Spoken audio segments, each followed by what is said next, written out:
जय माता की। आप सभी का हमारे YouTube चैनल जय माता की में बहुत बहुत स्वागत है।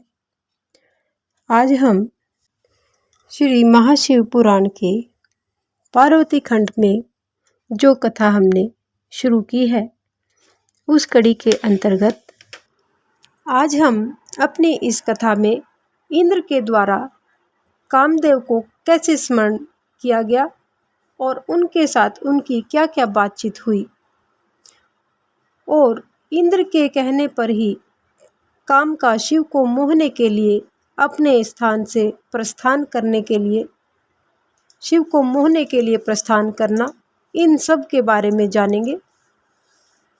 इस सब का वर्णन श्री महाशिव पुराण के रुद्र संहिता पार्वती खंड अध्याय नंबर 17 में इन सब का वर्णन किया गया है।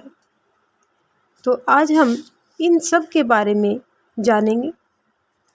उससे पहले यदि आप हमारे चैनल पर अभी अभी नए आए हैं या आप मेरी आवाज़ को पहली बार सुन रहे हैं तो कृपा करके चैनल को सब्सक्राइब कर लीजिए और घंटी जैसे दिखने वाले बटन को भी दबा लीजिए ताकि आने वाली नई वीडियो की नोटिफिकेशन आपको सबसे पहले और आसानी से मिल सके। तो शुरू करेंगे। इंद्र के द्वारा काम का स्मरण किस प्रकार किया उन्होंने। इसमें ब्रह्मा जी कहते हैं कि हे नारद, देवताओं के चले जाने पर दुरात्मा तारक दैत्य से पीड़ित हुई देव इंद्र ने कामदेव का स्मरण किया। कामदेव तत्काल ही वहां पर आ पहुंचा। तब इंद्र ने मित्रता का धर्म बतलाते हुए काम से कहा कि हे मित्र, कालवशात मुझ पर असाध्य दुख आ पड़ा है, उसे तुम्हारे बिना कोई भी दूर नहीं कर सकता। दाता की परीक्षा दुर्भिक्ष में, शूरवीर की परीक्षा रणभूमि में और एक मित्र की परीक्षा आपत्ति काल में तथा स्त्रियों के कुल की परीक्षा पति के असमर्थ हो जाने पर होती है। हे तात, संकट पड़ने पर विनय की परीक्षा होती है और परोक्ष में सत्य एवं उत्तम स्नेह की, अन्यथा नहीं होती है। यह मैंने सच्ची बात तुमसे कही है। हे मित्रवर, इस समय मुझ पर बहुत बड़ी विपत्ति आई है, उसका निवारण दूसरे किसी से नहीं हो पा रहा, अतः आज तुम्हारी परीक्षा हो जाएगी। यह कार्य केवल मेरा ही है और मुझे ही सुख देने वाला है, ऐसी बात नहीं है। यानी इंद्र ने कामदेव से कहा कि ये जो कार्य के लिए मैं आपको कह रहा हूँ, ये कार्य केवल मेरे ही भले के लिए नहीं है, अपितु यह समस्त देवता आदि का कार्य है और इसमें कोई भी संशय नहीं है।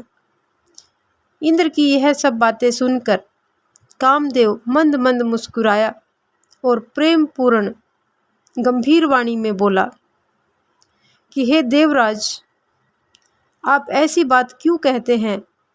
मैं आपको उत्तर नहीं दे पा रहा हूँ। आवश्यक निवेदन मात्र कर रहा हूँ।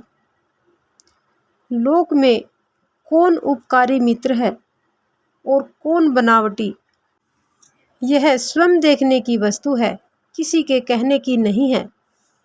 जो संकट के समय बहुत बातें करता है वह काम क्या करेगा? तथापि महाराज, हे प्रभु, मैं कुछ कहना चाहता हूँ तो आप उसको जरा ध्यान लगा कर के सुनो। हे मित्र, जो आपके इंद्र पद को छीनने के लिए दारुण तपस्या कर रहा है, आपके उस शत्रु को मैं सर्वथा तपस्या से भ्रष्ट कर दूंगा। जो काम जिससे पूरा हो सके बुद्धिमान पुरुष उसे उसी काम में लगाए। मेरे योग्य जो कार्य है वह सब आप मेरे जिम्मे कीजिए।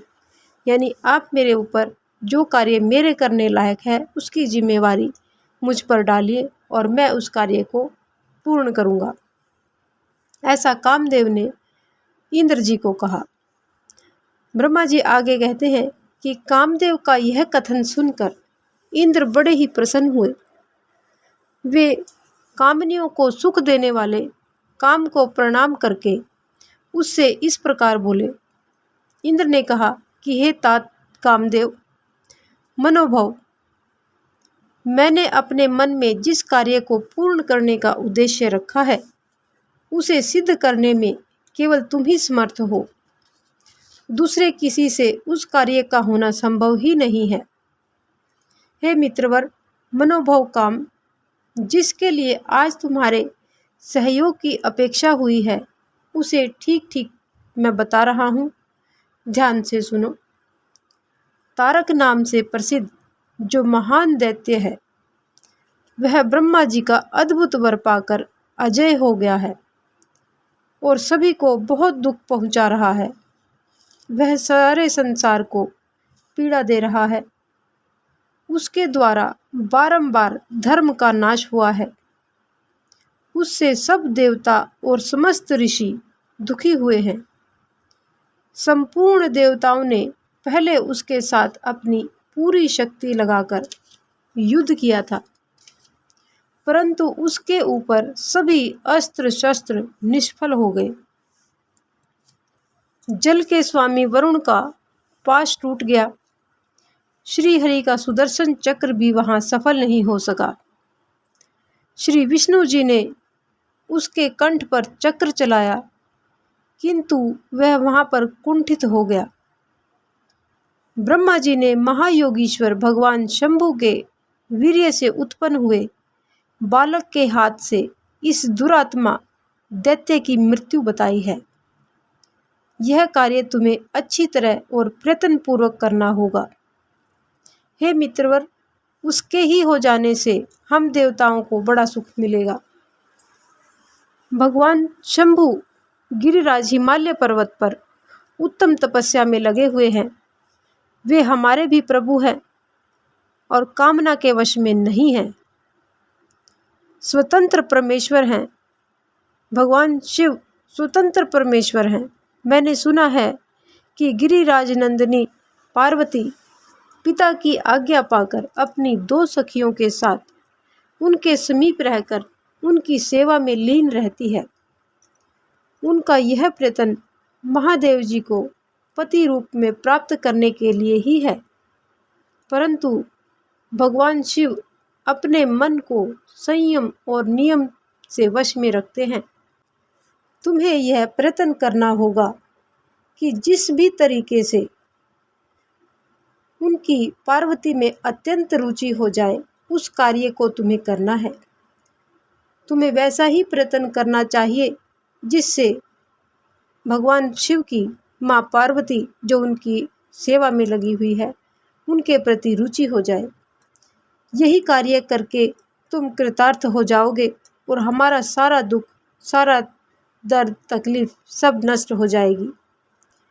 इतना ही नहीं, लोक में तुम्हारा स्थायी प्रताप भी फैल जाएगा।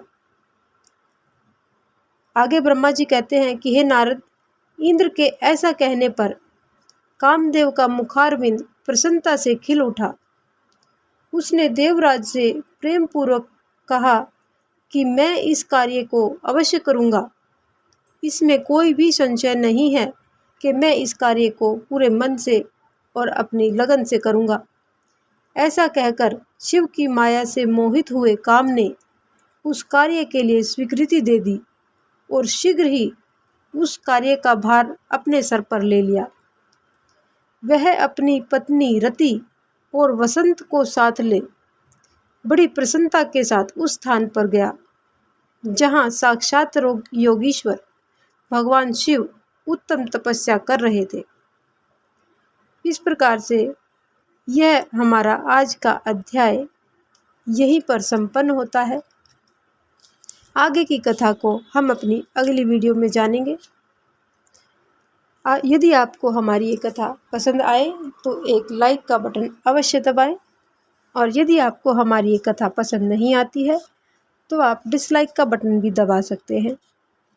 इस प्रकार की और भी अन्य धार्मिक रोचक कथा कहानियों को जानने सुनने के लिए हमारे चैनल को लाइक करें, सब्सक्राइब करें और अपने मित्रों और प्रियजनों में आगे भी शेयर करते रहें।